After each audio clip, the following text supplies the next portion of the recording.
Sa ating unang balita, matagumpay na naisagawa ang coastal cleanup drive activity ng mga miyembro ng Ilocos Norte Police Provincial Office, katuwang ang iba't ibang ahensya ng pamahalaan sa Lawag City.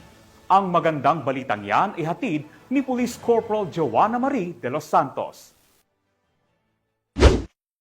Sa pangunguna ni Police Colonel Jomar Q. Labiano, Provincial Director ng Ilocos Norte Police Provincial Office, nakisa ang mga tauhan ng Provincial Community Affairs and Development Unit sa isinagawang coastal cleanup activity sa Sitio 4 Torre Gabusur, Lawag City.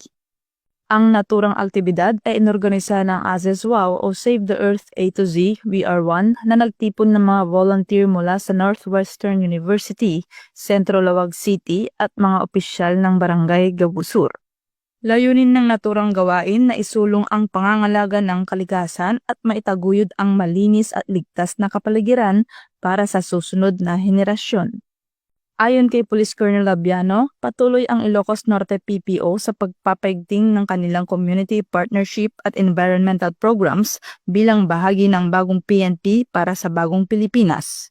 At sa pamamagitan ng ganitong mga inisyatiba, patuloy na pinatutunayan ng PNP na ang malasakit sa kalikasan ay kaakibat ng kanilang tungkuling maglingkod at magprotekta sa sambayanan. Mula dito sa Ilocos Region, ako ang inyong PNN Correspondent, Police Corporal Joanna Marie M. de los Santos, alagad ng batas, tagataguyod ng balitang pulis.